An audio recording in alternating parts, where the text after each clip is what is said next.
reprendre. L'objectif de cette présentation est basé sur l'accélération de la mise en place de vos projets analytiques. C'est-à-dire comment accélérer la mise en place de la valeur au sein de votre société via la valorisation de vos data. Donc, pour les interlocuteurs, il y aura donc David Stéphane Falla, qui est Chief Data Officer du côté de James, et Julien Pirou, qui est expert data chez Forpass. Bonjour. Pour commencer rapidement, pour présenter donc la société James, aujourd'hui James, c'est ces deux marques qui ont un but commun en tout cas, qui est valoriser les data afin de servir la performance des clients. Servir la performance, ça peut prendre deux axes évidemment. La performance via l'optimisation opérationnelle. Aujourd'hui sur la valorisation des data, ça va être le premier axe. J'ai des données, j'exécute des actions au sein de ma société, comment les faire mieux, plus rapidement ou améliorer les différents process. Le deuxième axe va être la création de valeur, la création de services en tout cas à valeur ajoutée, soit pour les clients, soit en interne. C'est les deux axes sur lesquels nous travaillons. Ces deux axes sont répartis sur deux entités distinctes chez nous. La première qui est James Data Factory, le cœur de métier de la data depuis maintenant une quinzaine d'années. Alors là, il y a deux grandes parties sur les sélections, le pilotage de la performance de l'entreprise. C'était ce qu'on peut évoquer tout à l'heure sur la partie optimisation opérationnelle et la partie gouvernance des données. Donc, comment avoir cette vision de la donnée au sein de mon entreprise, c'est ce qu'on appellera aujourd'hui les visions data-driven ou les sociétés data-driven. La deuxième partie sera la partie James Digital Factory. Donc, un peu l'enrobage autour de ce cœur data, qui va être la traduction, en tout cas opérationnelle et métier de cette data. Donc là, on va parler de transformation digitale, de connaissances clients. Rapidement, pour passer sur quelques chiffres, aujourd'hui, James, nous avons un peu plus d'une quinzaine d'années d'expérience, 350 collaborateurs. La métrique la plus intéressante va être celle des projets Big Data en production. Aujourd'hui, on en a un peu plus d'une quinzaine, les chiffres ne sont même pas encore à jour. Aujourd'hui, on est à peu près à 20 projets en Big Data en production. Big Data en production, j'entends par là des projets qui vont délivrer de la valeur ajoutée chez nos clients.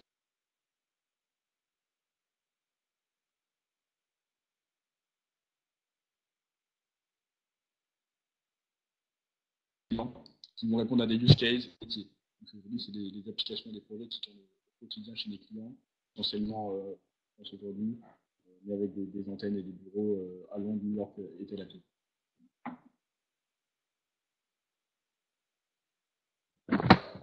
Parfait, donc Julien Pirou de Forpass. Très rapidement sur la société Forpass, donc société créée en 2015. 20 personnes l'année dernière, nous sommes déjà 40 et nous serons 70 en fin d'année. Financement de série A en fin d'année 2017 et des grands comptes parmi ses clients.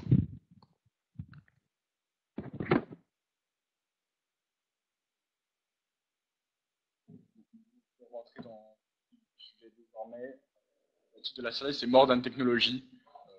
Pour ce titre Modern Technology, aujourd'hui, l'offre que nous avons construite avec Forpass a pour objectif d'accélérer vos projets data et d'aller directement sur la partie valorisation des données, exploitation des données, en s'abstrayant des différentes strates technologiques et des différentes contraintes technologiques qu'il peut y avoir.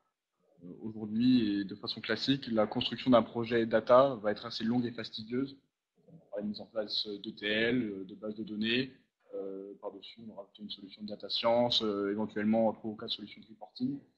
L'objectif de cette offre avec Forpass aujourd'hui, c'est de pouvoir accélérer ces projets en enlevant toutes ces contraintes liées à la technologie. Dans un seul but, c'est d'aller directement à la donnée, et de répondre aux use cases métiers. C'est la dernière partie de ce slide, le but, c'est vraiment de se focaliser sur les usages métiers, que ce soit un métier de production, un métier de marketing. Le but va être de cibler le ROI, d'aller le plus rapidement possible en exploitant cette donnée. Donc, pour résumer, on va vraiment se focaliser sur la clé de valeur et non sur l'implémentation des outils technologiques.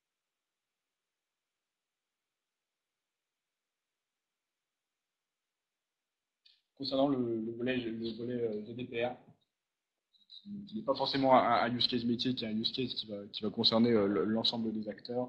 Rapidement, je pense que l'ensemble des éditeurs, j'allais dire, sont au courant des contraintes imposées par ce règlement. donc qui vise à protéger les données personnelles des différents individus. C'est un règlement européen qui rentrera en vigueur donc en mai 2018. Mai 2018, c'est demain pour ne pas dire aujourd'hui. Des pénalités importantes, évidemment. On parle du fameux 4% du chiffre d'affaires annuel et global, ou 20 millions d'euros. Alors c'est une contrainte, certes, mais c'est également un levier, en tout cas, pour exploiter les data et à mettre en place ces principes de data governance et de data lineage qui sont présents dans notre offre avec ForPass. Cet outil et cette offre, ce cockpit, est privacy by design, c'est-à-dire que toutes les données qui vont rentrer dans cet accélérateur seront automatiquement tracées, gérées. Et, la problématique GDPR n'en sera plus une. Donc de data processor un peu plus tard quand on va présenter l'outil ForPass. L'idée est qu'on puisse répondre à cette problématique de la GDPR par défaut. Aujourd'hui, toutes les données qui vont entrer sur ce cockpit seront encore une fois tracées. La GDPR ne sera plus une contrainte. La data gouvernance est par défaut.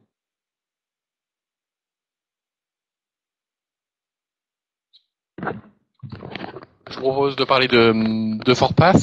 Je vais repartager mon écran parce que je pense que vous voyez pas bien les présentations quand je change de diapo. Je pense qu'il y a un petit souci, donc je vais recliquer. Un petit bug dans l'outil. On va repartir. Hop.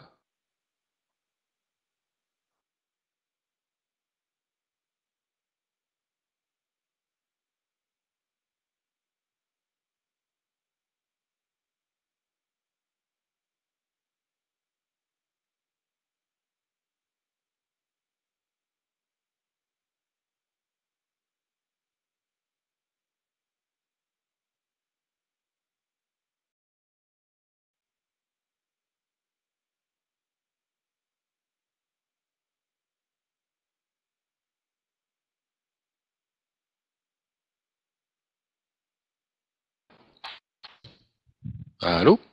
Oui, ça doit être bon. Et donc, on va parler du data plant, donc qui est la plateforme ForPass qui va vous permettre d'accélérer vos projets data. Donc, c'est une plateforme as a service qui va vous permettre de transformer l'ensemble de vos données. Donc, les données sont à gauche.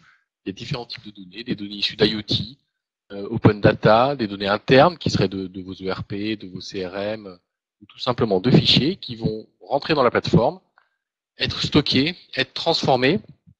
Vous allez pouvoir intégrer des modules d'intelligence artificielle interne ou externe à la plateforme, donc externe via des API ou interne en embarquant directement vos algorithmes.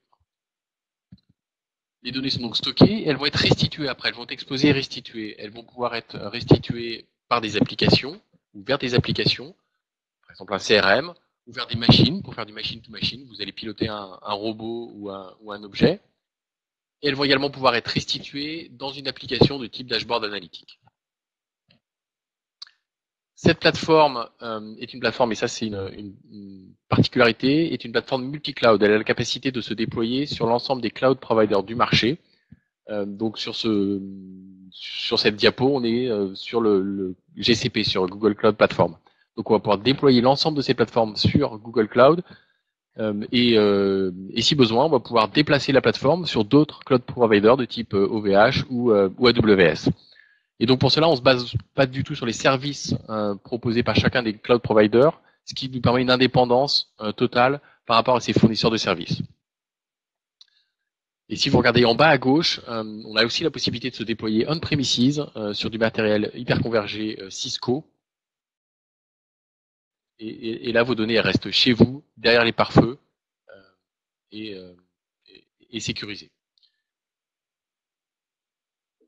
Ce que je vous propose, c'est de vous faire une démonstration de la plateforme et de vous montrer en quelques clics comment on va pouvoir intégrer des données dans cette plateforme de traitement de données.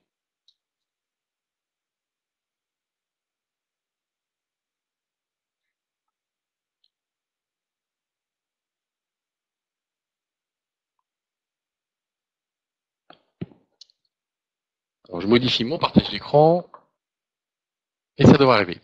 Donc là, je suis branché sur un data plant, donc une usine de traitement de données ForPass, à partir duquel je suis connecté via un navigateur. j'ai préparé un petit peu le terrain pour le webinar et j'ai créé une application qui a un dashboard analytique, hein, et on va se mettre dans la peau d'un retailer qui a des clients et qui a des produits et qui les restitue sous forme de dashboard. Donc un dashboard assez simple dans lequel je visualise mes produits ici et je visualise mes clients sous forme de carte sur la droite. On a 10 minutes, donc on va aller très rapidement. Et ce qu'on va essayer de faire en 10 minutes, c'est d'intégrer une nouvelle source de données. Donc j'ai récupéré des ventes que je n'ai pas encore, donc des ventes qui sont un croisement de mes clients et de mes produits, sous forme d'API. Je vous le montre ici. Donc je vais récupérer des ventes, les intégrer dans la plateforme, et à partir de ces ventes, faire une segmentation client avec un algorithme RFM que m'a fourni un data scientist. Donc pour cela, je vais intégrer mes données de vente dans la plateforme. Je vais donc me placer au niveau de la collecte de données. Et je vais ajouter une nouvelle source de données.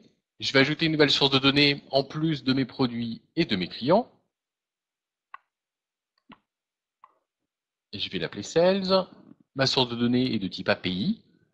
Vous voyez qu'on a un catalogue très fourni de sources de données. On va pouvoir se connecter à des fichiers, à des bases de données, à des réseaux sociaux, à des outils externes.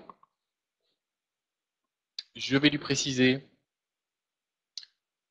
l'endpoint de mon API. Pour les besoins de la démo, j'ai aucune authentification sur cette API. On va gagner du temps comme ça.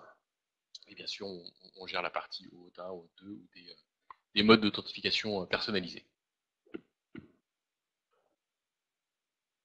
Donc, je rajoute mon API, qui est une API de type REST. Et ce que je vais faire, c'est demander à la plateforme d'aller chercher les données et de les analyser. Pour cela, je vais lui demander une extraction des données de l'API et sous forme d'échantillon, parce que je ne vais pas ramener l'ensemble des données de mon API pour les analyser, mais les premiers éléments vont me suffire. Donc la plateforme va récupérer les données, les analyse et me propose le schéma des données directement affiché là dans mon écran.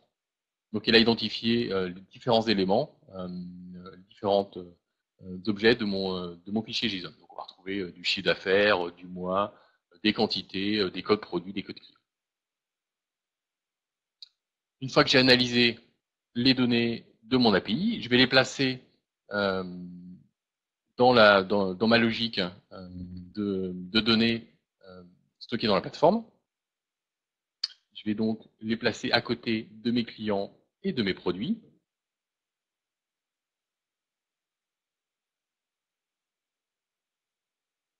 Je vais identifier mes clés de ma plateforme. Je vais faire des liens entre mes éléments. Et là, avec un petit bouton magique, en un clic, la plateforme va aller déployer le modèle physique de données à partir des informations que je vais donner ici. Donc en quelques clics, et créer. Dans mon cas, j'ai très peu de données, donc c'est une base de type relationnel MariaDB simple. Elle va créer les tables, les champs et les relations entre les différents éléments. Pour pouvoir stocker mon algorithme RFM, je vais rajouter un nouvel objet.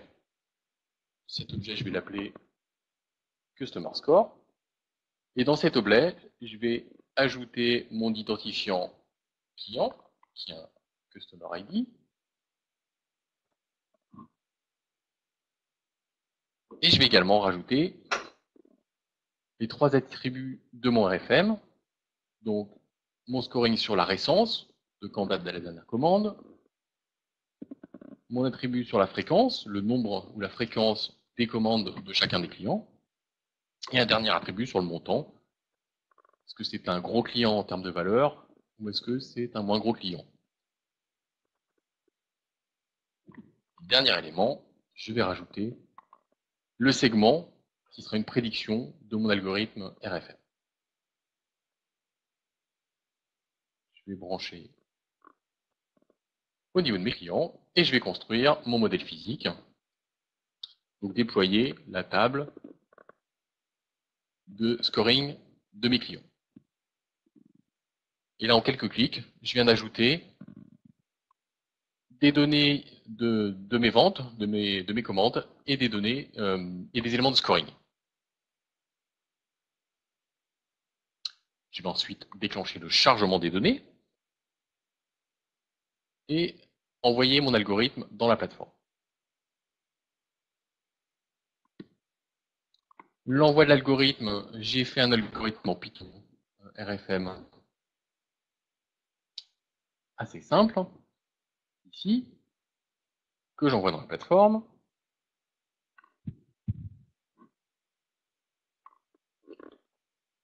Je valide et je vais l'intégrer dans mon workflow de chargement de données de vente.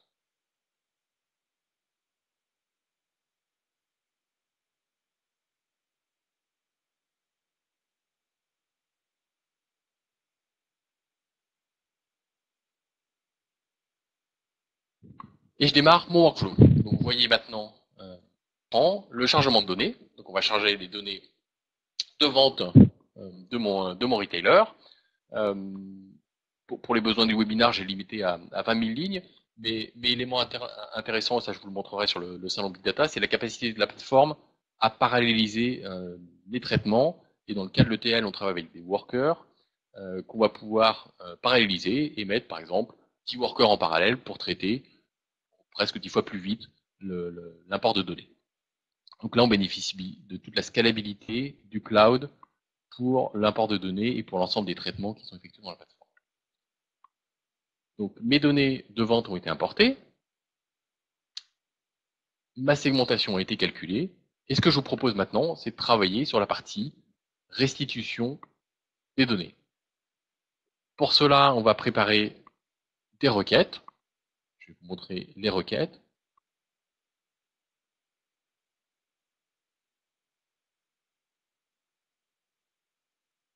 Ici, ma requête de segmentation client, qui va apparaître. Et j'ai donc 4851 prospects, 11 clients sur du segment A, du segment B, des risques de churn. Donc ça, c'est les données qui ont été injectées dans la plateforme et calculées.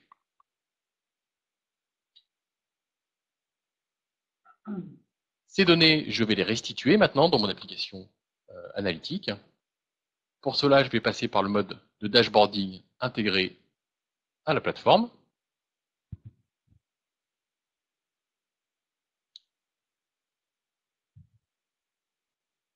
Et je vais intégrer mes nouveaux graphiques. Alors vous vous souvenez, je vais les intégrer à cette application-là, qui reprenait mes clients et mes produits, et moi je vais l'intégrer, ces données, dans un onglet d'analyse ici, que j'ai laissé pour l'exemple. Je vais donc rajouter deux objets, deux graphiques, de tailles différentes tous les deux. Le premier, je vais prendre un camembert, dans lequel je vais mettre ma segmentation. Je vais mettre un titre.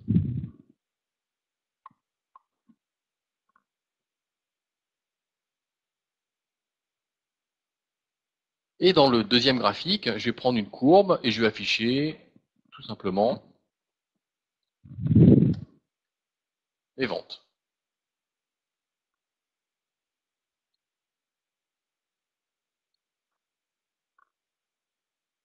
Je vais enregistrer mon résultat et en un clic, là, on va pouvoir contrôler ce qu'on a fait. Donc, on a la même page d'accueil de mon application analytique. Et si je clique sur l'analyse, on retrouve bien le camembert que j'ai rajouté et l'évolution de mes ventes. Donc voilà, donc je pense que le contrat est rempli. Là, en 10 minutes, on a vu comment intégrer une nouvelle source de données, une source de type API. On a vu comment charger un algorithme de segmentation client et comment déclencher les chargements et comment les restituer sous forme de graphique dans une application analytique.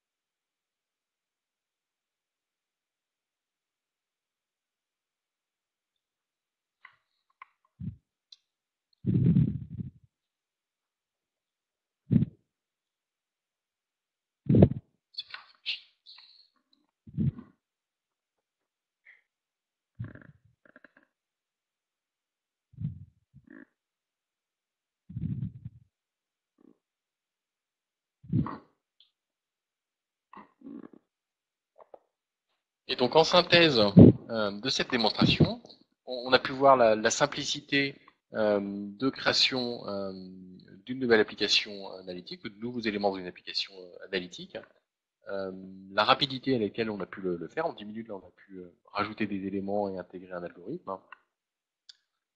On a pu voir aussi une partie de la scalabilité lors du chargement des données, en travaillant avec des workers pour envoyer des données en parallèle.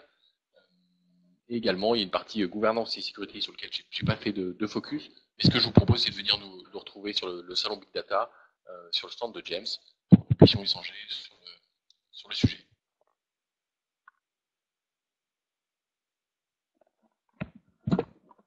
Et donc, pour terminer, un dernier focus sur la partie qui va nous intéresser dans sa finalité, qui va être les différents use cases auxquels ces applications vont pouvoir répondre.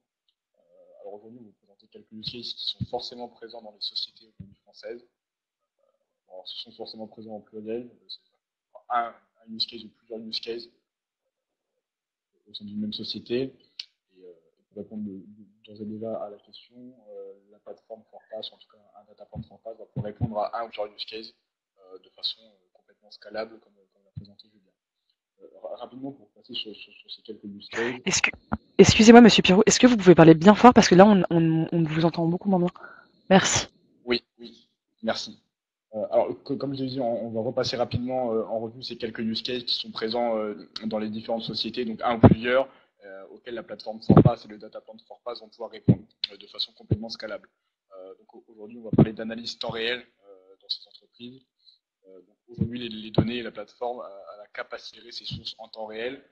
Alors, il faut savoir que dans le monde de la data et du big data aujourd'hui, les problèmes viennent plutôt des sources qui ne sont pas capables de fournir des données en temps réel que des plateformes qui sont capables de traiter ces données. Aujourd'hui, les plateformes sont capables de les traiter. Tout l'intérêt est de trouver les bonnes sources au sein des entreprises capables de nous fournir du temps réel. Un deuxième use case assez présent dans les sociétés, notamment dans le secteur du retail, qu'on voit beaucoup aujourd'hui, qui est le cockpit digital. Comment piloter aujourd'hui facilement mes différents assets et la marque de mon entreprise sur les réseaux sociaux. Encore une fois, comme a pu vous le montrer Julien, les connecteurs pour les réseaux sociaux comme Facebook, Twitter, Instagram sont assez faciles à prendre en main et à mettre en œuvre, en tout cas sur la plateforme, ce qui pourra donner en tout cas, rapidement aux divisions marketing, je pense notamment aux directions marketing des différentes sociétés, d'avoir une vision rapide et globale de comment se positionne ma société par rapport au marché et quelle image j'ai aujourd'hui sur le web et sur les médias digitaux en tout cas. Le pilotage IoT évidemment, encore une fois, toute la richesse de la plateforme va pouvoir s'exprimer sur les données. Donc, là, on parlera à la fois de données structurées ou non structurées, voire semi-structurées, dans le cadre des log machines, par exemple, dans le cadre de l'IoT. L'idée va être de pouvoir, au plus rapidement, donc on va parler de besoins de production, hein, on est dans des choses assez industrielles, on a besoin d'une vision assez rapide sur à la fois la performance de mes machines et surtout quels paramètres je vais pouvoir régler pour améliorer ces performances. La segmentation client également, qui va rejoindre également le dernier use case de satisfaction client. Aujourd'hui, l'idée, après avoir segmenté mes clients donc en 10 minutes, hein, comme on a pu vous montrer Julien en live, va être d'avoir une vision à 360 de mon client. Aujourd'hui, on va être capable de collecter des données qui sont issues de mon CRM, hein, tout simplement. Collecter des données également en temps réel de mon système de caisse. Aujourd'hui, j'ai des magasins déployés sur l'ensemble de la France. Je peux collecter l'ensemble de mes tickets en temps réel de mes systèmes de caisse.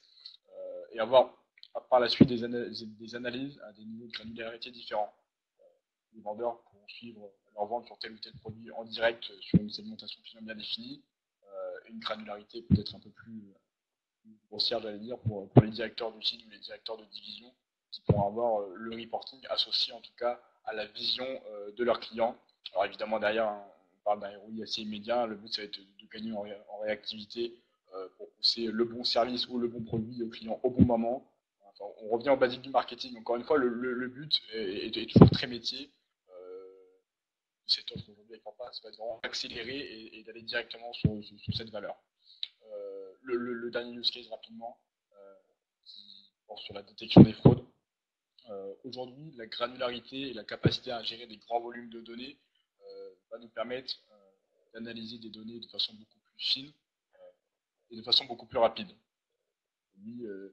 Les fraudes dans le système bancaire seront beaucoup plus facilement visibles, et j'allais dire même prévisibles, si on commence à partir sur des briques de machine learning, pour dégager des patterns de détection des fraudes. Aujourd'hui, c'est des use cases qui sont facilement adressables via ce type de plateforme. Je pense qu'on va pouvoir s'arrêter là, en tout cas au niveau des use cases. Il y en a bien d'autres. Ce qu'il faut retenir, en tout cas, c'est qu'il faut rester focalisé sur ses besoins métiers. C'est avant tout cela qui doit driver notre vision data. C'est pour répondre à des besoins métiers. Aujourd'hui, le fait de faire du big data est une chose. C'est encore mieux s'il répond à des besoins métiers et qu'il dégage de la valeur aujourd'hui dans nos sociétés. C'est pour ça, en tout cas, que cette offre a été pensée. Très bien.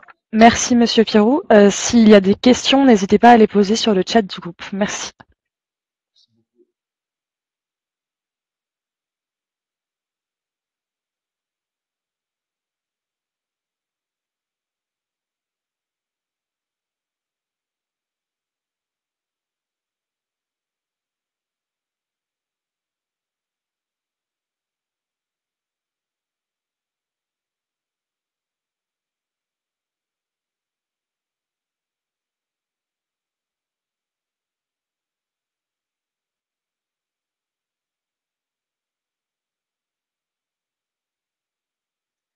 Apparemment, il n'y a pas de questions. Merci encore pour votre intervention. On pourra vous retrouver les 12 et 13 mars sur le stand de James Data Factory. Les webinaires, c'est fini pour aujourd'hui. Merci à tous pour votre participation.